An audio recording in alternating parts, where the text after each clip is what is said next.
bendito Dios, te damos muchas gracias que nos concedes otro lunes estar aquí reunidos. Gracias porque tenemos la libertad de hacerlo. Gracias porque has provisto el lugar. Esto estaba en tu plan y te alabamos por ello. Enséñanos entonces a ser agradecidos y a mostrar gratitud, siendo fieles, apreciando esto y sobre todo esforzándonos en que el estudio de tu palabra no se quede en simple información que entra a nuestra mente, sino que tu Espíritu Santo la haga llegar a nuestras almas, a nuestro corazón, y podamos ver ese efecto bendito y maravilloso de tu palabra transformado en nuestras vidas. Ayúdanos, y que otros también puedan ver lo que tu palabra hace en nuestro corazón, en nuestra vida, y podamos entonces compartirles lo que tú nos das. En el nombre de Jesucristo. Amén. Como les había dicho, vamos a seguir viendo solo 3 preguntas por sesión para que los días que yo voy a estar fuera podamos programar bien a los hermanos que van a suplir la enseñanza. Veo que de verdad hoy estamos menos de los que solemos venir, pero sí quería que tengamos esto en oración. ¿Por qué es que venimos y que apartamos este espacio de tiempo aquí? Bueno, hay varias razones. Primero, entre más sepamos de la palabra de Dios, esa palabra de Dios es la que va a santificar nuestra vida. El Señor Jesucristo así lo dijo en el Evangelio de Juan, capítulo 17, versículo 17, dice: Jesús, orando al Padre, pide: santifícalos en tu verdad. Santifica a esos discípulos en tu verdad. Tu palabra es la verdad. Y eso es lo que tenemos que tener en mente. Si estamos estudiando la palabra de Dios, es porque creemos que este es el medio en el que Dios nos va a santificar, si la aplicamos apropiadamente a nuestra vida. Ahora, este estudio, como es una revisión de toda la doctrina cristiana, es muy apropiado si el Señor concede un grupo que se pueda comprometer eventualmente para formar una iglesia. ¿Por qué? Porque ese grupo, para que se pueda comprometer, tienen que estar de acuerdo, tienen que estar confesando las mismas verdades doctrinales, y eso es lo que los va a llevar a ser una iglesia. Quiera el Señor concederlo, pero si no fuera así, nunca hay despropósito en lo que hacemos. El Señor tendrá otros propósitos, añadirá a diferentes iglesias. Hubo un testimonio de Cristo, nunca es sin propósito. La pregunta número 46 dice así: habíamos estado hablando de la ascensión de Cristo. Dice: entonces, ¿no está Cristo con nosotros hasta el fin del mundo como lo prometió? Buena pregunta, porque dijimos que ahora Él ascendió y está a la diestra del Padre. La respuesta: Cristo es verdadero Dios y verdadero hombre. Por tanto, en lo que respecta a su humanidad, Él no está en la tierra ahora, pero en lo que respecta a su divinidad, majestad, gracia y espíritu, en ningún momento se separa de nosotros. Veamos citas bíblicas que apoyan esta clase de respuestas. Vamos a ir una por una. ¿Qué dice el Evangelio de Mateo, capítulo 28, versículo 20?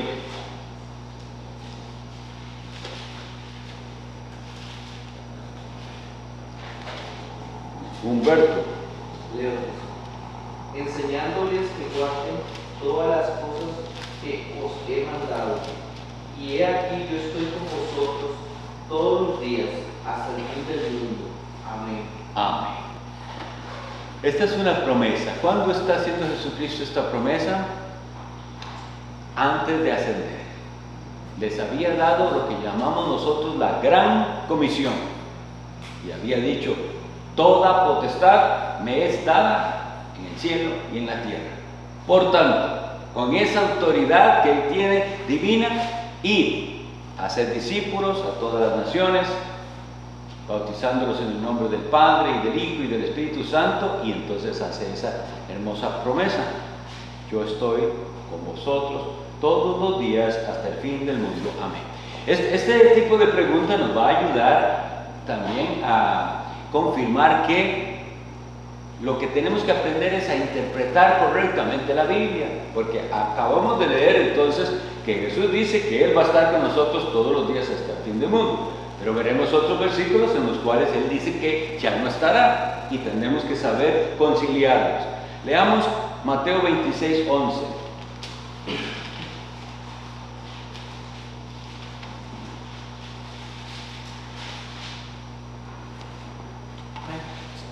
Julio.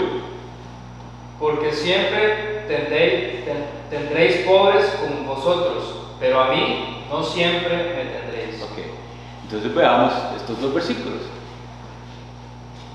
En un versículo tenemos la promesa de Jesús de que siempre estará con nosotros, pero en el otro versículo Jesús afirma que Él no siempre estará. Entonces, si tenemos una actitud incorrecta hacia la Biblia, pensaríamos, bueno, entonces la Biblia se contradice, porque Jesús dijo que no siempre iba a estar con nosotros. De hecho dice, a mí no siempre me tendréis, pero después les dijo, estaré con vosotros siempre. Entonces tenemos que aprender a conciliar de qué manera está, de qué manera no está, porque no hay contradicciones en la Sagrada Escritura. Sigamos leyendo.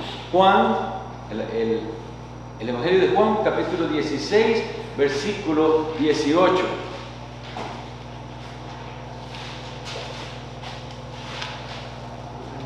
Daniel.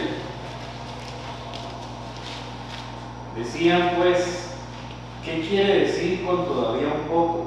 No entendemos lo que habla. Por favor, léame desde el 16 hasta el 18. Todavía un poco y no me veréis, y de nuevo un poco y me veréis, porque yo voy al Padre.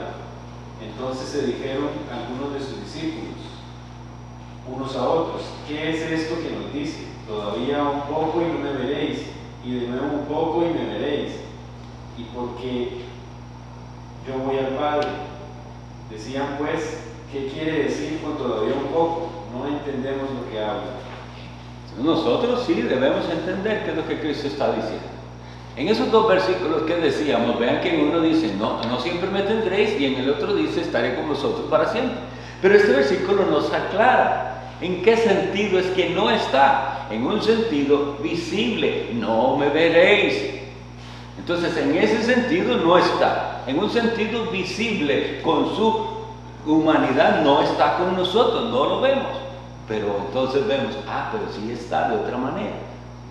Vamos a ver cómo. El versículo 17, capítulo 17 y versículo 11. El mismo tema, 17, 11, ¿quién lo tiene? Sí, Daniel. Y ya no estoy en el mundo, mas estos están en el mundo, y yo voy a ti, Padre Santo, a los que me has dado, guárdalos en tu nombre, para que sean uno, así como nosotros. Bien, entonces vemos a Jesús, porque todo el capítulo 17 de Juan es la oración de Jesús al Padre por sus discípulos. Entonces cuando Él está, si Jesús está orando al Padre en su humanidad, está pidiéndole al Padre que cuide a sus discípulos, y les dice así, yo voy a ti, voy a ir físicamente, ya no voy a estar más aquí. Ya no estoy en el mundo. Y Él lo dice como que ya esto sucedió, pero pronto va a ocurrir que no va a estar en el mundo. ¿De qué manera? Física y visible ya no estará. Hechos capítulo 3, versículo 21.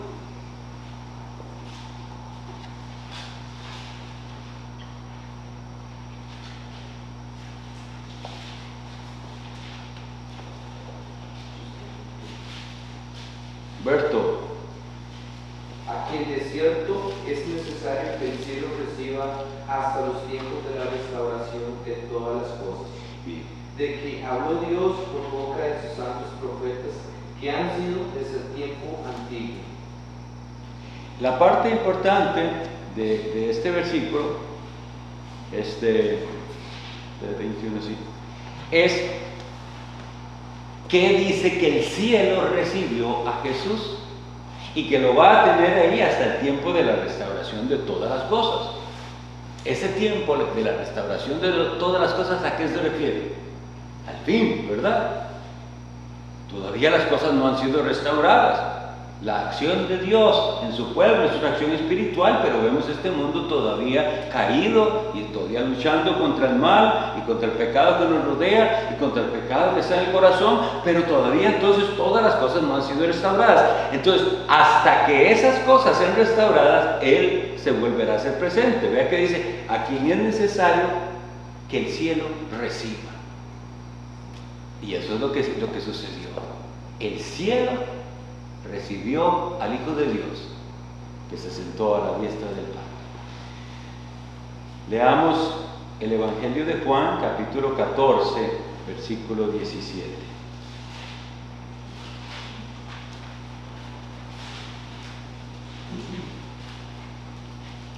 Randall. El Espíritu de verdad, al cual el mundo no puede recibir porque no le ve ni le conoce. Pero vosotros le conocéis, porque mora con vosotros y estará en vosotros. Gracias. Nos ayuda también, si pudiera leer más bien 16 y 17, hermano. Y yo rogaré al Padre, y os dará otro Consolador, para que esté con vosotros para siempre, el Espíritu de verdad, al cual el mundo no puede recibir, porque no le ve ni le conoce. Pero vosotros le conocéis, porque mora con vosotros y estará en vosotros. Amén. Vean la promesa que estamos leyendo aquí. Es maravilloso. Dice, Jesús dice que Él ruega al Padre para que nos dé otro Consolador. Y al decir otro Consolador se nos está enseñando algo muy importante. Porque está diciendo otro. Y en el original significa otro igual. Entonces, el primer Consolador es Jesús.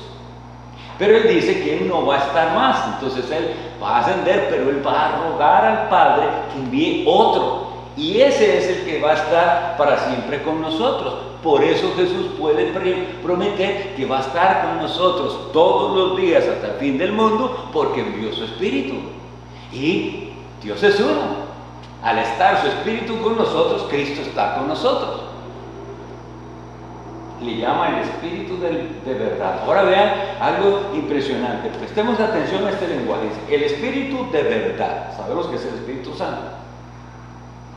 Y oigan lo que dice, al cual el mundo no puede recibir. Y oigan la razón por qué el mundo no puede recibir el Espíritu Santo. Porque no le ve ni le conoce. Ahora, pensemos, ustedes pueden verlo. Entonces quiere decir que cuando hablamos de ver, estamos hablando de un ver más allá de con estos ojos. Porque si ustedes no pueden verlo, tampoco lo pueden recibir. Es cuando son abiertos nuestros ojos espirituales que podemos recibir al Espíritu Santo y estas maravillosas verdades. Y vean que Cristo les dice, mora con vosotros y estará en vosotros. ¿Cómo es que dice Jesús que el Espíritu Santo mora con ellos? Porque Él estaba con ellos. Y si Cristo está con ellos, el Espíritu Santo está con ellos. Pero vendría un momento en el que el Espíritu Santo vendría y estaría en ellos. Esta es una de las promesas que a nosotros nos hace falta enfatizar para estar más seguros en el caminar en esta vida. Que el Espíritu Santo está con nosotros y en nosotros. Y entonces, por olvidarlo, nos desanimamos y nos entristecemos y nos sentimos a veces solos. Eso es lo que sentimos, pero es pecado, ¿sabían? Es pecado porque es desconfiar de la promesa de Dios. Él prometió, mis estimados, Él prometió. Esto es lo que estamos viendo en la pregunta. ¿No prometió Él que estaría con nosotros? Y nosotros tenemos que decir, sí, Él lo prometió y está con nosotros. Y está en nosotros por medio de su Espíritu Santo. Veamos Juan 16:13. Juanca, usted me haga un favor. Traiga un poquito de agua, por favor. Estoy cómodo. Casi voy a toser. ¿Quién tiene, por favor, Juan 16:13? Junior. Pero cuando venga el Espíritu de verdad, Él os guiará a toda verdad, porque no hablará por su propia cuenta, sino que hablará todo lo que oyere, y os hará saber las cosas que habrán de venir. Amén.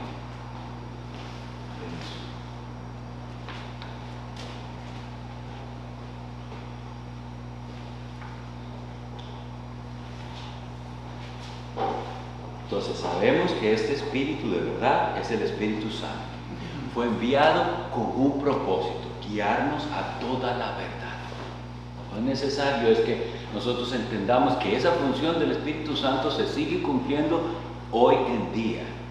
Nosotros no conocemos toda la verdad, estamos conociéndola y el Espíritu Santo nos sigue guiando en esa verdad. La verdad es Cristo mismo. Y el Espíritu Santo lo que hace es darnos más y más conocimiento de Cristo. Pero oigan la belleza de esta doctrina trinitaria. Jesucristo le dijo al mundo: yo no hablo por mí mismo, lo que el Padre me ha dado, eso hablo yo. Ese versículo lo habíamos leído cuando vimos el ministerio profético de Cristo. Cristo como profeta habla en nombre de Dios. Todo lo que oí del Padre lo da a saber, no habla por su propia cuenta. Y ahora nos está diciendo algo similar del Espíritu Santo. El Espíritu Santo no habla por su propia cuenta, sino que lo que escucha del Padre, del Hijo, nos trae. Ahora veamos el versículo 14. Me interesa mucho que lo leamos para que refutemos una doctrina incorrecta que por ahí se practica. Juan 16:14. Dice así. Hablando del Espíritu Santo, estamos hablando del Espíritu Santo según el versículo 13. Él, vean cómo le llama, Él es alguien, me glorificará a mí, porque tomará de lo mío y os lo hará saber. Entonces, ¿cuál es la tarea del Espíritu Santo, llamado el Espíritu de verdad, que nos guía a toda la verdad? Glorificar a Cristo. Entonces, si ustedes necesitan saber si alguien está lleno del Espíritu Santo y si en una iglesia está el Espíritu Santo, esta es la medida. Aquí es como lo tienen que medir. ¿Qué tanto se está glorificando al Hijo de Dios y la obra que Él realizó? En cambio, en muchas partes piensan que el Espíritu Santo se manifiesta de un montón de maneras que la Biblia no autoriza, que son simplemente ideas humanas que piensan que son manifestaciones del Espíritu Santo, pero aquí lo tenemos tan claro. ¿Qué es lo que hace el Espíritu Santo? Glorificar a Cristo, al Hijo de Dios. Un pastor nos daba alguna vez una ilustración muy bella de para qué sirve un reflector. Supongamos que aquí tenemos una hermosa pintura, ¿verdad? Ahora, si la pintura, si está oscuro aquí, solo vemos el cuadro, pero no vemos de qué se trata. Pero si ustedes tienen un reflector que ilumina, que está puesto directo sobre la pintura, ahora podemos apreciar la pintura. Eso es lo que hace el Espíritu Santo. El Espíritu Santo es ese reflector que nos hace ver cuán precioso es Jesucristo. ¿Quiere usted saber si usted tiene el Espíritu Santo y si usted está lleno del Espíritu Santo? Glorifica usted a Cristo, porque el Espíritu Santo le lleva a glorificar a Cristo. Dice eso, lo leímos aquí. Me glorificará. Él me glorificará. Una persona, una iglesia llena del Espíritu Santo basa todo en la persona del Hijo de Dios y en la obra que Él realizó, que es una obra perfecta.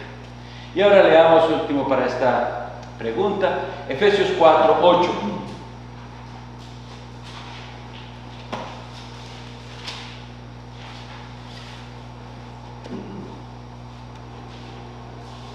Juan Carlos.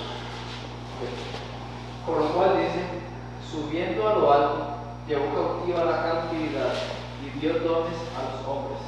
Amén. Esto es la ascensión de Cristo. Llevó cautiva la cautividad. El lenguaje nos hace recordar algo bastante común en aquellas épocas, en la antigüedad, y era la conquista o victoria de algún rey o general sobre otro pueblo. Cuando iban y conquistaban y habían ganado sus guerras, volvían al país y traían como trofeo cautivos a aquellos que habían capturado. Entonces eso era como el trofeo de guerra. Bueno, lo mismo está diciendo Cristo, eso hizo Él. Cuando nosotros vemos la ascensión de Cristo, el triunfo de Cristo en su resurrección, la Biblia nos dice que sobre todo principado y potestad Él venció. Eso es, llevó cautiva la cautividad. Y ahora entonces, como Rey triunfante, da dones a los hombres. Esa es la doctrina de lo que Cristo hizo en la ascensión. Entonces está con el Padre a su diestra en su humanidad, pero está con nosotros permanentemente por su Espíritu Santo. Y vamos a ver un poquito más de ello en la siguiente pregunta. Pregunta 47. Si su humanidad no está donde quiera que está su divinidad, no están separadas por ello las dos naturalezas de Cristo. Estas preguntas son un poco capciosas, pero lo que están tratando es de refutar errores en la doctrina que llamamos cristología. Le llamamos la doctrina cristología al estudio de la doctrina de Cristo. ¿Quién es el Cristo? ¿Quién es realmente? Y nosotros hemos visto por la palabra de Dios que Él es una sola persona, pero que en esa sola persona hay dos naturalezas. Él es verdadero Dios, verdadero hombre.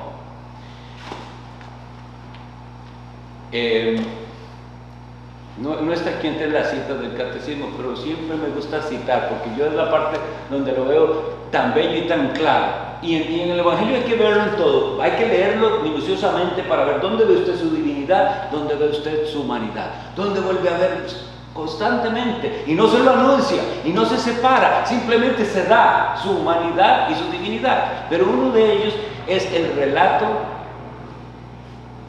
de la tempestad que Cristo calma. Dice que había pasado todo el día enseñando la palabra, sanando a los enfermos, y le pide a sus discípulos entrar en la barca e ir al otro lado de aquel lago que era como un mar, pero es un lago. Y él, habiendo hecho tanta labor, cansado, se recuesta y se duerme. ¿Quién? ¿Cómo es esto? ¿Se hizo dormido o era que tenía sueño? Tenía verdaderamente sueño. Eso es su perfecta humanidad. Como un ser humano cansado de tanta labor y de quién sabe cuánto sin dormir, cae rendido en la barca. Es verdadero hombre. Está en la Biblia, Él es un verdadero hombre que le da sueño de verdad y que se duerme profundamente cuando está tan agotado. Pero cuando viene semejante tormenta, la cual, lean con cuidado la manera en que reaccionaron aquellos pescadores. Los pescadores no son como nosotros, ellos no le tienen miedo al mar. Pero cuando vieron semejante tormenta, ahí sí le tuvieron miedo.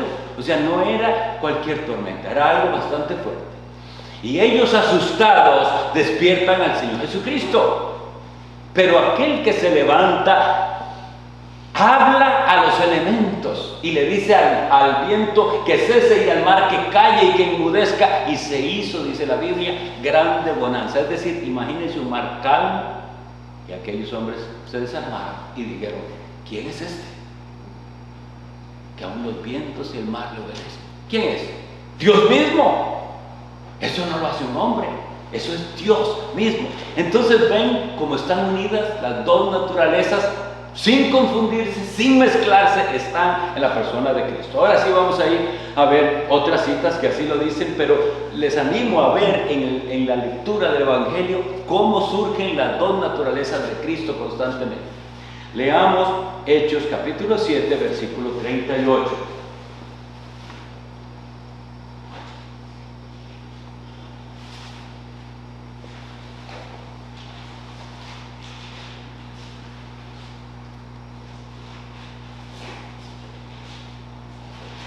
Daniel.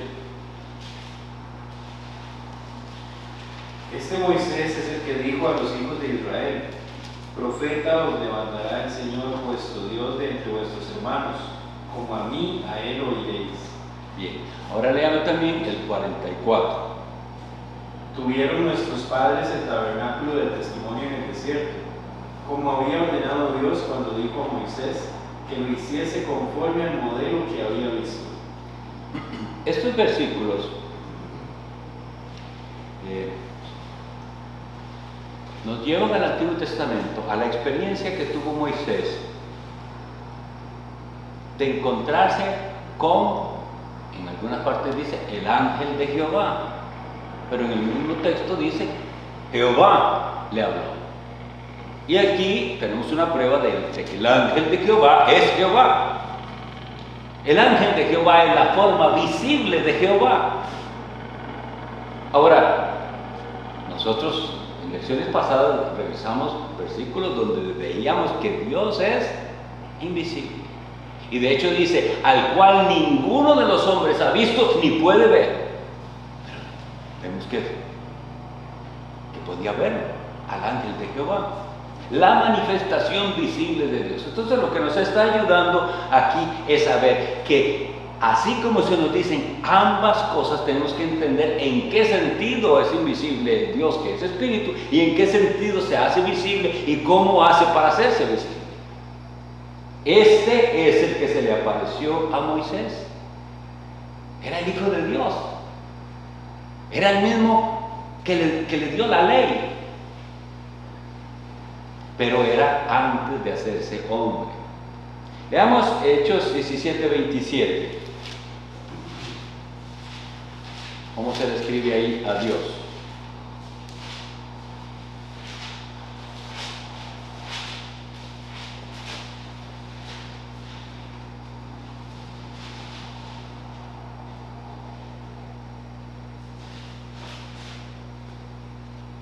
¿Alguien tiene Hechos 17? Julio. 27. Sí. Para que busquen a Dios, si en alguna manera palpando puedan hallarle, aunque ciertamente no está lejos de cada uno de nosotros. Este versículo nos ayuda en otra manera a reconocer que la Biblia debe ser leída no solo en su contexto, sino en el estilo de escritura que estamos leyendo. Y la Biblia usa metáforas, usa comparaciones y usa lenguaje de ilustraciones. Así que no podemos simplemente tomar un versículo y como dice aquí, que si en alguna manera palpando podamos hallar. ¿Qué significa eso? Que usted puede hacer así y llegar a tocar a Dios. Es una figura del lenguaje. Pensemos lo que está diciendo el apóstol.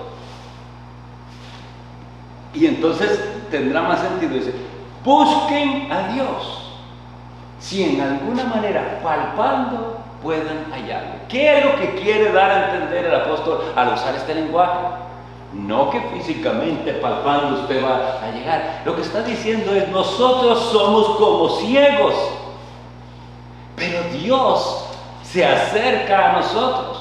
Y así como un ciego, si hace ese intento de palpar, llega a tocar las cosas que le van a ayudar en su camino, así nosotros, Dios se acercará a nosotros para mostrarnos el camino correcto, para conocerle a Él. Entonces, así es como se lee la Biblia, con ese respeto. Nosotros no le damos simplemente un significado antojadizo, ni sacamos, porque entonces sacaríamos de la Sagrada Escritura cualquier locura. Debemos leerla con un respeto y viendo qué tipo de lenguaje estamos leyendo. Un lenguaje comparativo, estoy haciendo una suposición. Esto me recuerda cuando el apóstol Pablo dice, si yo hablara lenguas humanas y angélicas. Él mismo está diciendo, sí, estoy diciendo que si acaso eso pudiera ser posible. Ese es el lenguaje, para que entendamos.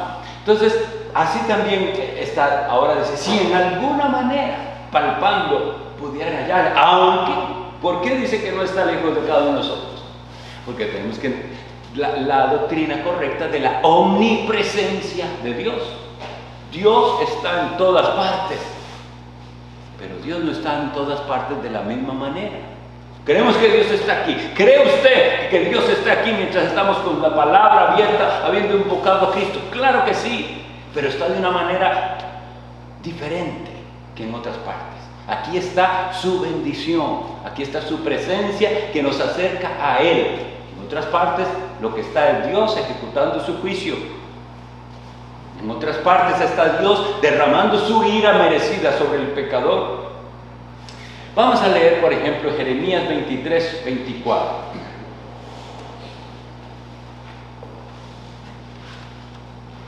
Junior. Se ocultará alguno, dice Jehová, en escondrijos, que yo no lo vea. No lleno yo, dice Jehová, el cielo y la tierra. Amén. Entonces, estamos revisando la doctrina de que Dios es omnipresente, y si nosotros decimos Jesús es Dios, Él también es omnipresente.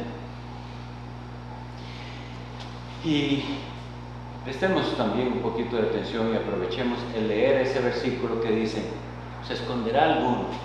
Y así vive mucha gente pensando que puede esconderse de Dios. Y eso es desde que Dios creó a Adán y Eva y cayeron realmente. ¿Qué hicieron Adán y Eva una vez que pecaron? Se escondieron. Y eso es lo que nosotros vemos a la gente seguir haciendo. Esconderse de Dios. Locura del corazón humano. No podemos porque está en todas partes. Y como dice ese versículo tan bello, yo lleno toda la tierra. Él más bien hace la pregunta, no lleno yo toda la tierra. Por eso se nos llama a nosotros entonces a asombrarnos de esto y a venir humillados ante Dios. ¿Cómo vamos a escapar de este Dios que está en todas partes? Como en el Salmo decía David, si subiera a los cielos, allá estás tú. Si descendiera al Seol, tú estás allí. Donde quiera que vaya, en la misma oscuridad tú estás, todo lo ves. Es como si estuviera claro. Vamos a leer Colosenses 2:9.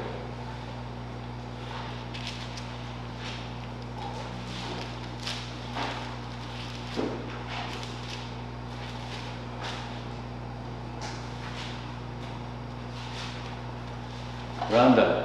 Porque en Él habita corporalmente toda la plenitud de la deidad. Este versículo es bien importante, debemos tenerlo presente, porque nos dice de la divinidad de Cristo algo que es incomprensible, pero si Dios lo dice, estamos llamados a creerlo y aceptarlo. Porque, hermano de yo, que en Él, en Jesucristo, el Hijo de Dios, habita corporalmente toda la plenitud de la deidad. Pero ustedes y yo sabemos que Dios es infinito. Entonces, ¿cómo conciliamos el hecho de que lo finito contenga a lo infinito? Si Él se hizo como nosotros, estaba limitado por el tiempo y por el espacio. Pero dice que corporalmente en Él habita la plenitud. No dice parte de la deidad. Por eso Jesucristo no es 90% Dios, ni 95, ni 99. Él es 100%. Es la plenitud de la deidad está en Jesús. ¿Lo comprende usted? No, yo tampoco, pero la Biblia dice que así es. Y entonces, si usted tiene fe verdadera, porque el Espíritu Santo le ha dado, usted puede decir, amén, ese es mi Señor y Salvador. Ese en el que habita corporalmente toda la plenitud de la deidad. Mateo 28:6.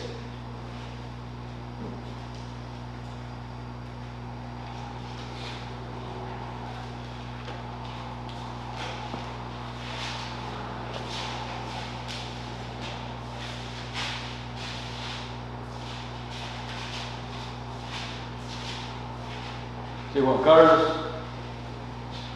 No está aquí, pues ha resucitado. Como dijo, venid, ved el lugar donde fue puesto el Señor. Bien, el versículo lo que apoya es la humanidad de Cristo y dice, vengan, ven. Él les dijo que iba a resucitar y eso fue lo que sucedió. Vengan, vean que no está aquí su cuerpo. Entonces, volvemos al dilema de ¿está o no está? Físicamente no, espiritualmente en todas partes, porque en Él habita toda la plenitud de la vida. Entonces espero que esto haya sido suficiente en esa pregunta y vamos a la última pregunta de esta noche. La pregunta 48 dice: ¿qué beneficio nos trae la ascensión de Cristo al cielo? Habíamos visto un poquito de eso y hoy vamos a repasarlo. Dice, en primer lugar, Él intercede ante su Padre en el cielo por nosotros. En segundo lugar, tenemos nuestra carne en el cielo para que por ello se nos confirme, como por una promesa segura, que sucederá, que aquel que es nuestra cabeza nos resucitará a nosotros, sus miembros, para Él. En tercer lugar, nos envía su Espíritu como garantía entre Él y nosotros, por cuyo poderoso obrar no buscamos lo terrenal, sino lo celestial, donde Él mismo está sentado a la diestra de Dios. Lo primero entonces que vamos a ver es la necesidad de esa intercesión. Nosotros, aunque hayamos creído en Jesucristo y hayamos creído que Él nos ha perdonado y que la sangre que Él derramó nos limpia de todo pecado, necesitamos al día de hoy que Jesucristo siga intercediendo por nosotros, por la triste y terrible realidad de que seguimos pecando. Y si Él no intercediera por nosotros, todavía seríamos dignos de la ira de Dios. Vamos a leer entonces algunos versículos que nos aclaran esta doctrina. Vamos a ver. Primera carta de Juan, capítulo 2, versículo 1. Daniel. Hijitos míos, estas cosas os escribo para que no pequéis. Y si alguno hubiere pecado, abogado tenemos para con el Padre, a Jesucristo el justo. Nosotros tenemos a Jesucristo como defensor, como abogado defensor. Pero presten atención a la razón por la cual el apóstol Juan nos escribe eso. Vean la reacción de alguien que sí tiene el Espíritu Santo y sí entiende el Evangelio. La razón es para que no pequéis. Vean que el razonamiento mundano, impío sería que si usted ha pecado, tiene abogado. Ah, ok. Entonces no importa que peque. Esa sería la lógica mundana. O sea, si a mí me dice que si yo he pecado, no me preocupe porque tengo un abogado defensor ante el Padre, entonces el corazón del no regenerado le llega a decir, bueno, entonces yo no me tengo que estar sintiendo tan mal, todo el mundo peca y por si Cristo está intercediendo por mí. Pero eso no es la razón por la cual el apóstol escribe. Dice, ¿por qué es que escribes estas cosas? Para que no pequéis. ¿Ven qué diferente razón? Al saber que tengo a Jesús de mi lado, intercediendo por mí, a mi favor, eso me lleva no a pecar, sino a detestar el pecado. Pero eso sí es saber que en mis fallos tengo quien me defienda. Romanos 8:34.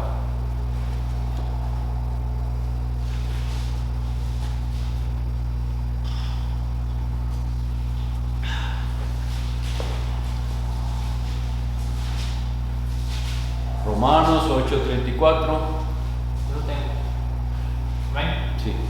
¿Quién es el que condenará? Cristo es el que murió, más aún el que también resucitó, el que además está a la diestra de Dios, el que también intercede por nosotros.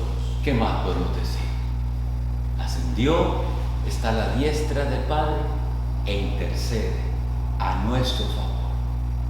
Por eso las acusaciones de Satanás ya no son aceptadas.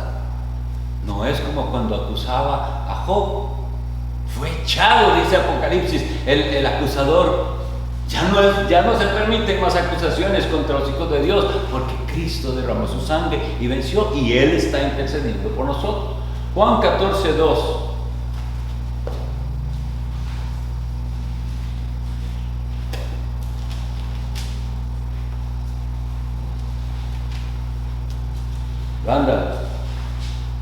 En la casa de mi Padre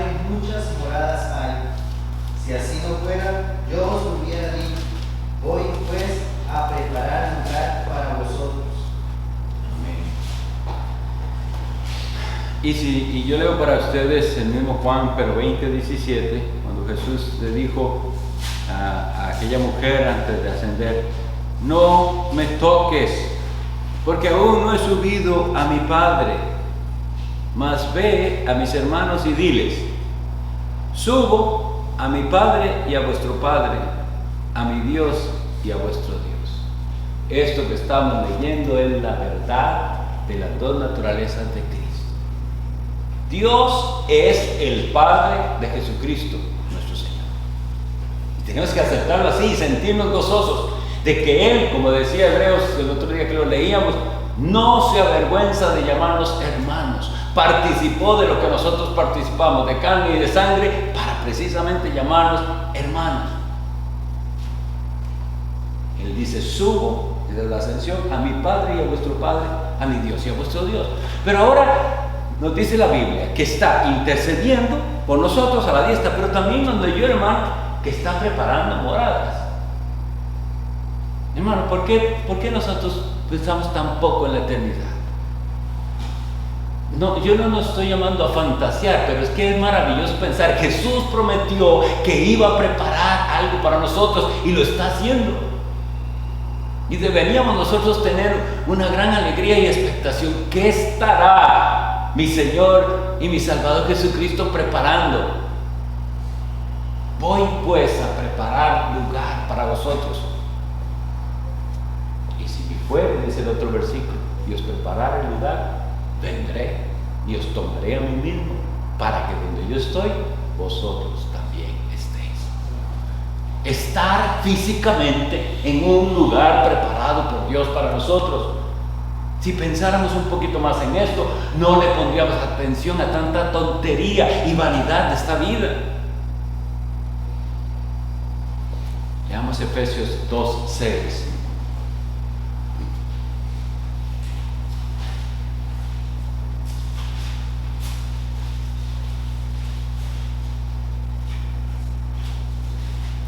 Carlos. Y juntamente con Él nos resucitó, y asimismo nos hizo sentar en los lugares celestiales con Cristo Jesús. Vean, algo particular de ese versículo que está leyendo Juan Carlos es que está en pasado. Por eso es que la redacción de esta respuesta está como algo que ya sucedió. Cuando Cristo ganó eso, lo ganó para nosotros, que somos su cuerpo. Estamos nosotros sentados con Cristo en los lugares celestiales. Por eso es que tenemos que arrepentirnos tanto, porque ni siquiera nos sentimos así, ni pensamos en ello. Estamos muy centrados en aquí y en ahora, en este mundo. Pero nosotros deberíamos tener, número uno, la mirada puesta en Jesús, porque estamos con Él, sentados en los lugares celestiales. Por eso es que tenemos que pedir tanto al Espíritu Santo. Y la Biblia nos dice que hay que pedir. Porque entre más estuviéramos llenos del Espíritu Santo, nuestra manera de pensar y de ver esta vida sería diferente. Y nuestra manera de ver el cielo y la eternidad sería diferente. Leamos Juan 14:16.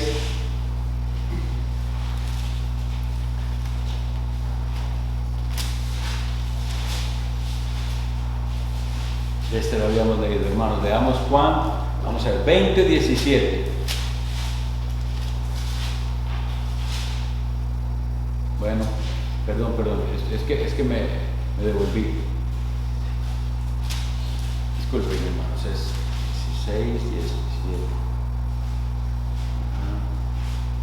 16:7. Sí, pero también ya lo teníamos. Ese sí, 2 Corintios 5:5.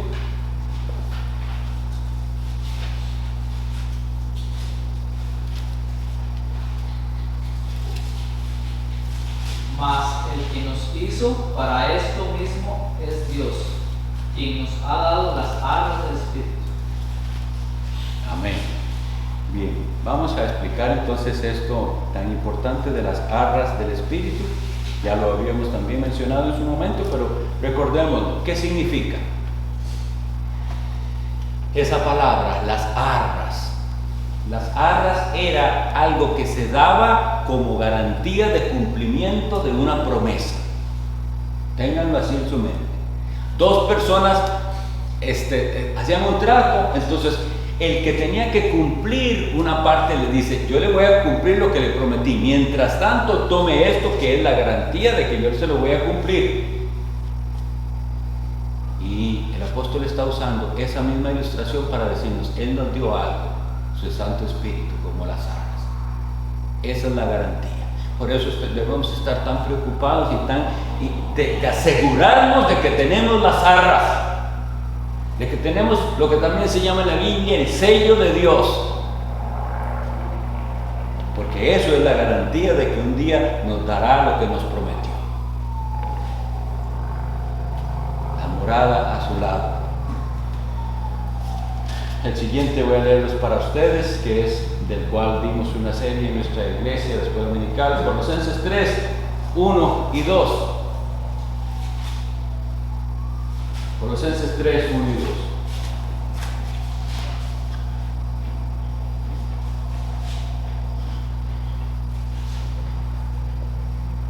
Si pues habéis resucitado con Cristo, buscad las cosas de arriba, donde está Cristo sentado a la diestra de Dios. Poned la mira en las cosas de arriba y no en las de la tierra, porque habéis muerto y vuestra vida está escondida con Cristo en Dios. Esto es ser cristiano, mis estimados, y esto es vivir la vida cristiana. El cristiano es alguien que está unido a Jesús. Y como Jesucristo murió y resucitó, nosotros también con Él hemos muerto, hemos sido sepultados y hemos resucitado. Pero si eso es así, porque vean que el versículo empieza con la palabra sí. Sí pues, estamos dando por un supuesto que esto se ha dado, pero lamentablemente muchas veces no se ha dado. Y por eso es que la persona vive tan atrapada en este mundo y a veces hasta atrapada en el pecado. Y esta es la razón. No ha muerto con Cristo ni ha resucitado con Cristo, y por eso no busca las cosas de arriba donde está Cristo, y por eso su mira no está en las cosas de arriba, y por eso su vida no está escondida con Cristo en Dios. Esa es toda la razón de la cantidad de cristianos falsos que nosotros tenemos en las iglesias. Esta es la realidad. Pero el verdadero, el que ha resucitado con Cristo, busca las cosas de arriba, porque ahí está Cristo sentado a la diestra de Dios. Pone la mira en las cosas de arriba, no en las de esta tierra, porque Él ha muerto y porque sabe que la vida verdadera está escondida con Cristo en Dios. Ahí está nuestro corazón. Por eso también dice Jesús: donde esté vuestro tesoro, estará vuestro corazón. Y leemos un versículo más para terminar, Filipenses 3:20.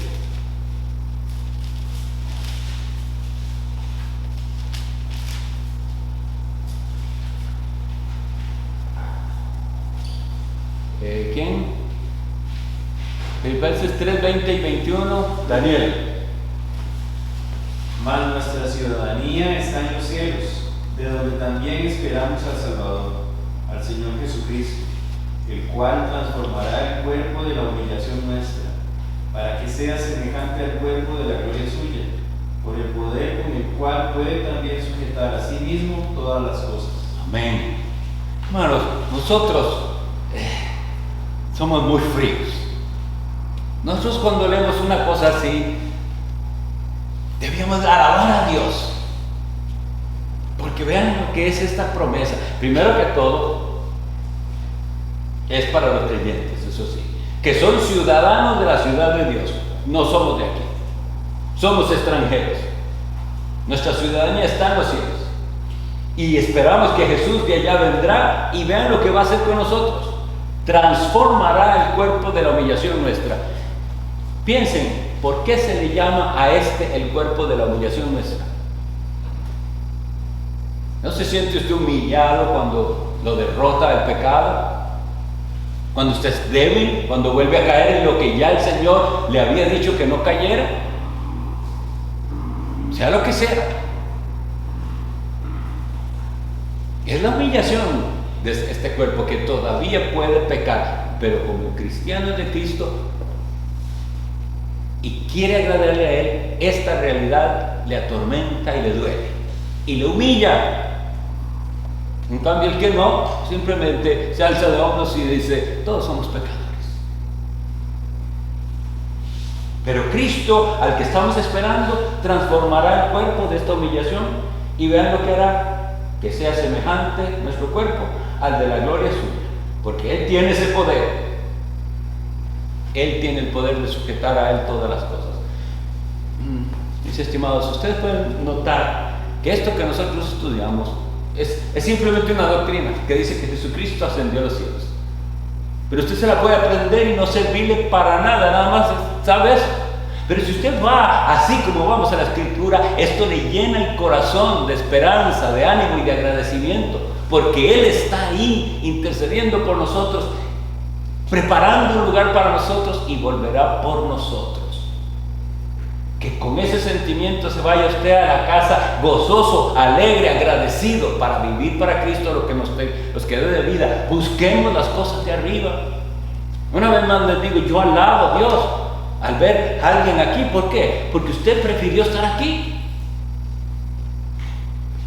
Qué triste cuando el corazón todavía está en las cosas de la tierra y prefiere algo de esta tierra que reunirnos a estudiar la palabra de Dios. Quiera Dios completar su obra en nosotros. Vamos a orar. Señor Dios bendito, te alabamos y te damos muchas gracias, porque aquí estamos por tu voluntad y seguiremos hasta que tú nos concedas o nos lleves a otro lugar. Y te pedimos que nuestra vida sea un testimonio fiel de que creemos esto que predicamos. Gracias por tu Hijo Jesucristo. Bendito Hijo de Dios, que está a tu diestra intercediendo por tu pueblo y que volverá. En Él oramos. Amén. Amén.